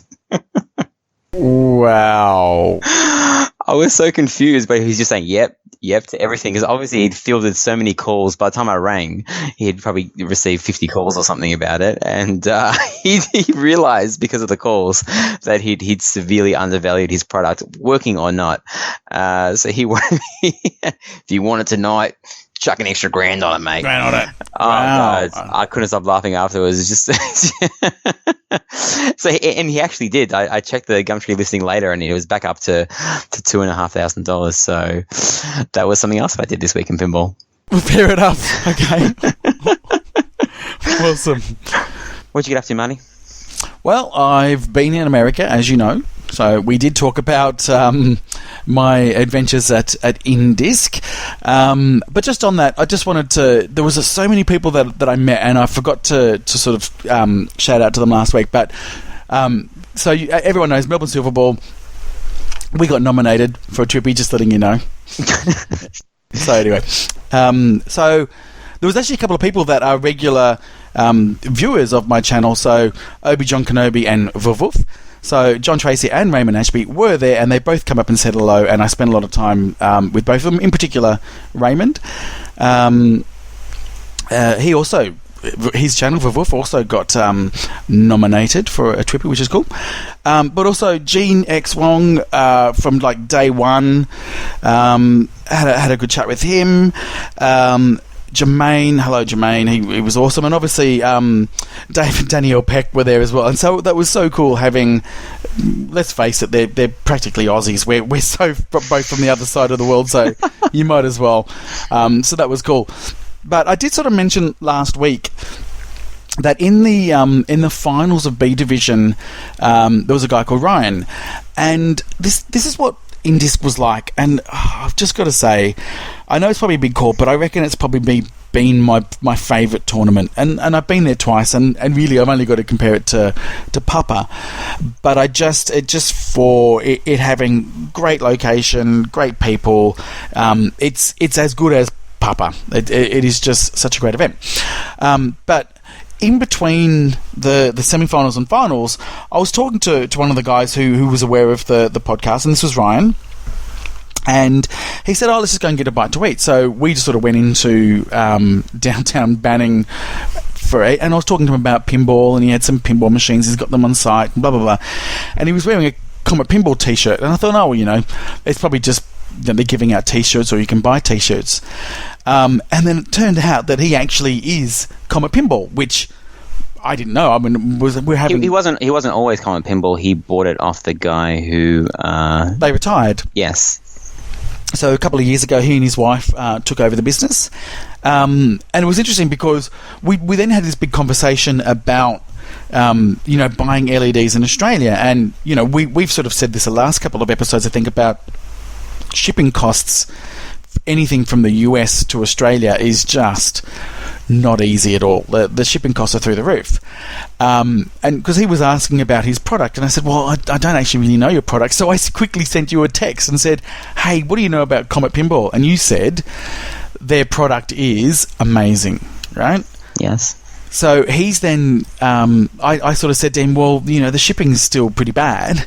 And he's like, well, they've actually now got a deal specifically for Australia. And they did actually send a note out, and I'll read it out. It says, thank you so much to all of you in Australia and New Zealand for your support of Comet Pinball in 2017. In an effort to give you the best service possible, we're testing out new lower shipping rates for you guys and gals. So starting today, I think the shipping before, let's say, a $100 order was $25, maybe $26 shipping. It's now $14. And so most of the shipping now to Australia has pretty much been halved. But the reason why I'm calling out is because great guy. I did beat him in the finals. So sorry, Ryan. He came fourth, I came second. None of us won. But you said that their product is really great. If it's a real problem for us to get their product from the States over here, hopefully this now isn't so bad. So I would just say to everybody, check out Comet Pinball. Yeah, and I'm not sure if I've mentioned before, but I sell LEDs as well, and the reason is because there's no seller in Australia that has the kind of stuff that CoinTaker and Comet Pinball have. They have flashes, and they have the 10 millimeter LEDs, but and they have the SMD LEDs without a cap, but they don't sell capped GI stuff, and that's what I love. And yeah, as you said, shipping is quite expensive, so that's why I kind of import them directly from China, and the ones that are coming from China are in the style of the ones that were kind of, I guess, invented by CoinTaker and Comet and all the other guys that are there. So yeah, if you want a couple of LEDs, check out Comet Pinball. I don't make money off the stuff that I think, so I'm fine. You talked to me before the podcast, said, do you mind me mentioning this because it's kind of in competition with what you do? I don't make any money. I make enough money that I can, 50 LEDs on each batch ends up being free. Nothing. So I don't mind. I just realized why he has a podcast as well, I believe, called the Little Kings Podcast. Yes. Do you know why? I just realized why it's called the Little Kings Podcast. Do you know why? No. The definition of the name Ryan is Little King. It's really weird. It's like an Irish name, and if you look up name origins, it means Little King. So I've just realised now that that's why it's called. I'm sure I haven't listened to the podcast. I'm sorry, but I'm guessing that's why it's called Little Kings Podcast. Well, everybody should look it up and check it out. He, really, really nice guy. I actually spent a lot of time, really good time chatting to him, and have been chatting to him since. We don't have, as you know, we don't have sponsors, and this is probably the closest thing where we're actually plugging a company just because you like their product. We find it difficult getting product into Australia. This is really good quality product. When you say product, it sounds like something illegal. It's really hard to get this product into the country. Yeah. It does. So, anyway, I said I'd give him a plug, and great guy, and I like good business going to good people. So, Comet Pinball. When have you met anyone that's called Ryan that's an arsehole? We're all nice guys. Are you, though? We pretend to be nice guys. We have alter egos. So there you go. So look, I didn't get to play any pinball mainly because I was work. I was at Ogden, which was about 45 minutes north of Salt Lake City. You can't say Salt Lake City. You have to say it properly. Salt Lake City. Salt Lake City. And just for that, that's Book of Mormon for anybody that hasn't seen that. And if you haven't, go and see it. It's hilarious.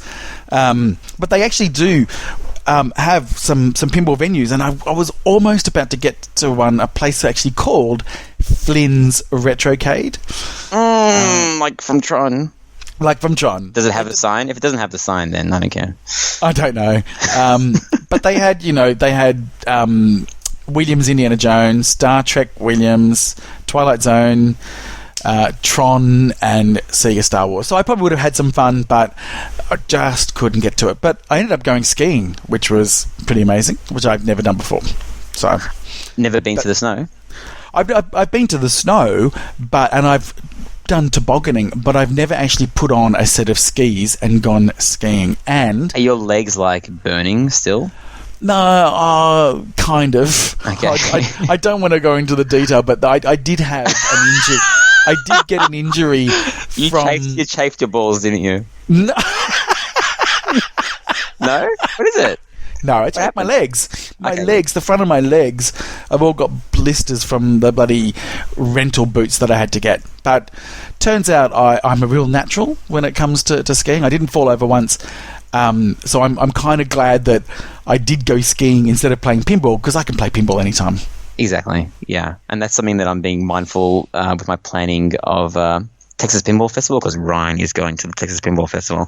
Is he? Yes. Oh, wow. I'm just being mindful that I can play pinball anywhere, so I don't want to go to these cities and yes, I do want to check out the barcades, but I don't want to spend an entire day at the Civil War Museum, for example, when, I don't know, I think I've told you before, when there's a lot of pinball machines I haven't played before, I might as well not be playing any of them. If I walk into a room and there's 2 pinball machines I've never played before, I'll gravitate towards those machines. But when there's 150 I've never played, they're I know I'm not going to remember any of them, right? So, yeah. Yeah, and that was probably the only downside I had to my Indis experience, was because I got so far into the comp. As you know, I hadn't planned, therefore having that all crazy bloody trying to get back to LA saga that I had.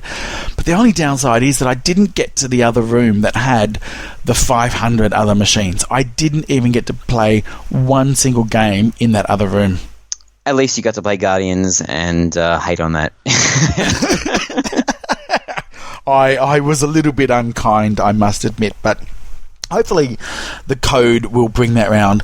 And I was very kind, as you know, on Total Nuclear Annihilation, and I can't wait to play it again. I can't wait for you to play it, but more than anything, I can't wait for you and I to go head-to-head on that machine. That's where I'm going to shine. Empty your nutsack. I'm going to drain all the money out of your nutsack. Your kangaroo nutsack, yes. Kangaroo nutsack, thank you. Let's just clarify that. I have had also, since last stream as well, a lot of people reach out and comment on how much they love the fact that there is such a thing as a kangaroo nutsack that has been used as a coin purse. So. Yes, I am coming to the US, so send your order to head2headpinball@gmail.com, and I'll see if I can hook you up with a dead kangaroo's nutsack. And also, I did manage, whilst I was over there, to pick up a few sets of the Critical Hit cards that Carl D'Angelo has put together. So if you're looking for some in Australia, send us an email, head2headpinball@gmail.com, and we'll see what we can do. Cool. What else have we got? We head to the mailbag? Well, let's go to the mailbag. So I had a message today from Christian, and Christian said to me, big fan of your podcast, and your John Popaduke bit had me close to tears. Oh, sadly, the whole John Popaduke thing has had us all close to tears for many years. So just watch you kick ass in Indisc, and you've got me interested in the pinball tournament scene. I'd probably get my ass kicked, but I'm going to give it a shot. So that right there is fantastic. Just give it a go. And that's when I replied, but saying, you know what, I used to have my ass kicked all the time, but since then, by meeting people, the pinball community will want you to be better. They will see what you're doing and they will give you tips. They will show you rules and you'll become a better player. But he also said, I didn't realise that competitive pinball could be fun to watch, but the Twitch stream and the announcers made it really interesting. Details like needing the revolver in the basement on whodunit is a whole other echelon of pinball knowledge, but it's cool the people out there are good enough to play that well. He said, you and Ryan are hilarious, but I'm pretty sure he's only talking about me, and awesome ambassadors to this hobby. I look forward to your podcast every week. You've also increased worldwide interest in roux nutsacks by at least 1,000% and should get a Twippy for that alone. We should get a kickback. I want to become a roux nutsack distributor. You can become a distributor, yeah. I'll smuggle it into the country, just like you talked about the package coming in. Yeah. It'll just be 100 Rusaks. Funny little thing you said about whodunit. Ron was talking. Ron from the Slam Tilt podcast has a whodunit in his house, and he didn't know the revolver rule. It's funny, like this really important rule to maximize the score, and not a lot of people know about it. And it said it was Escher, I think, that was talking about it on the stream. So it's important. There's so much knowledge out there, and people need to express it and not keep it secret. I mean, it's not secret. You can just read the rule book, but no one wants to read rule books, right? But there's so much to know. So it's actually really good going to these events and just being in a situation. And all you have to do is turn to somebody and say, I'm about to play this game. What do I do? And 9 times out of 10, and I say that 9 times out of 10, people will just be very generous with their knowledge. Did you know that rule about... maybe it's only in competition mode about whodunit, that every second spin, like you'll win, it's like win loss on the roulette table. Okay, yes. I didn't know that. Yes, I did, and I wasn't sure whether it was loss win or win loss. And good friend of the podcast, Ryan from Comet Pinball, that is Comet Pinball. He's the one that said, no, I'm 100% sure it's this. And I went, are you sure? And he's like, no, I'm absolutely sure. And I'm like, oh, Carl's just over there. I could go and ask. And I thought, no, I'm just going to trust this guy. And so you know what I did? Yes. I didn't bet at all. Okay. You didn't trust him. I didn't trust, but also I really didn't get a big amount anyway, so it didn't really matter. I got an email or a message from Bruce Nightingale mentioning Slam Tilt podcast. We definitely filled our quota. And he said that we're talking about the useless, not useless, but the most complicated mechs with the smallest effects. And he said the Pinball Magic levitating ball gets old pretty quickly, and it's a pretty complicated mech. So thank you, Bruce, for messaging in. I love that effect. How many times have you played the machine, though? Heaps. Okay. I Googled it. So, even though I had that opportunity at PAX and to play Pinball Magic, Lucas brought it there, and it was just sitting there the entire time. I still haven't played one game on it. I watched a video. There's a lot of stuff on that pinball machine. There's a lot of gimmicks. If that was in that was in the Twippies for the best gimmicks this year, it would have won. Yeah. It's surprising. It is actually surprisingly. The only thing I think that's letting it down is I don't love the rules. But what's in there and how it shoots is fun. It's got a good layout. It plays well. The rules are just a little bit odd. But that levitating ball, even though obviously it's not real, is fun. It's good. Okay. But I guess what he's saying is it's probably a complex mech for what it is. Yeah. Alrighty. Are we done? We're done. Good to be back in Australia. Had a great time in America, but home is home. We got a big episode coming up next week. If we can line it all up, a nice little interview. So yes. Tune in next week. And if you want to reach out to us, you can find us on Facebook, Head2Head Pinball, Twitter, Head2Head Pinball, Instagram, Head2Head Pinball. You can email us at head2headpinball@gmail.com. 2 is the number 2, not TWO. And or check us out on head2headpinball.com, and all the links that I just said are all there.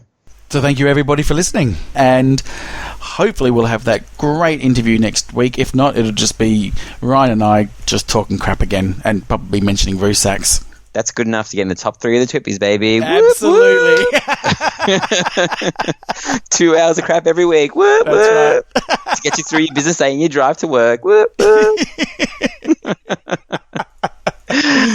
See you guys, girls. See you everyone. Bye.